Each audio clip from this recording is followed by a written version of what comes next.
member of our Subcommittee on Financial Institutions, Dr. Foster, for 5 minutes. Thank you, Mr. Chair, and to our witnesses. Early last month, the Treasury Department convened an emergency briefing with the CEOs of America's GSIBs and other CEOs to discuss the cybersecurity risks of Anthropic's Mythos model, which excels at finding and exploiting cyber vulnerabilities at an alarming rate. To date, Anthropic claims that the model has been used to find more than 10,000 high and critical level security flaws in otherwise trusted software. Anthropic has provided early access to Mythos to large companies, including US GSIBs, so that they may scrub their software for vulnerabilities. But I worry that smaller financial institutions have not received equivalent access in a timely manner. So what's the policy here?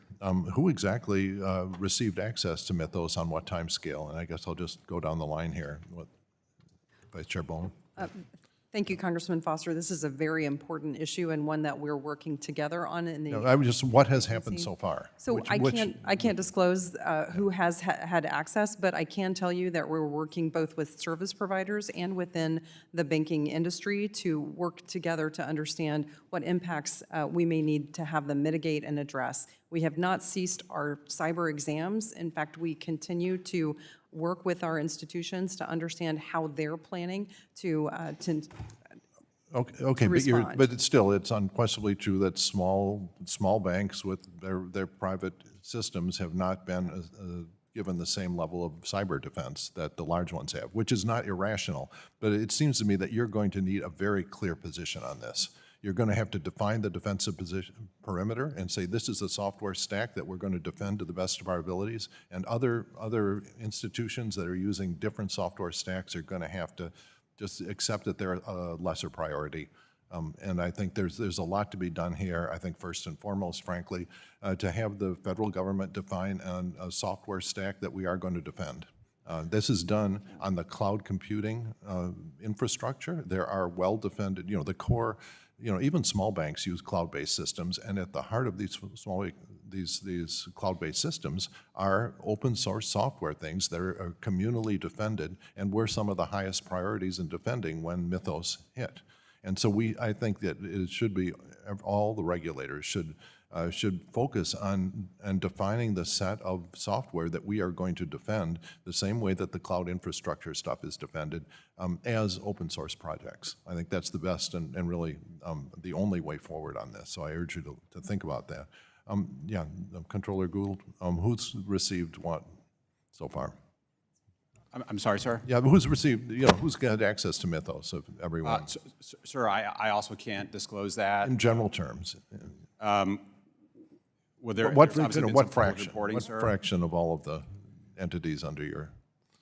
Well, I can't give you an answer on what fraction under our entities, but apropos to the conversation we had before the hearing started, sir, I, like you, am also concerned about the perception of a cyber moat, again, real or perceived, around the very largest banks, and I think particularly around the smaller banks as well as mid-size and regionals. It's very important for us to focus on the service providers that support them.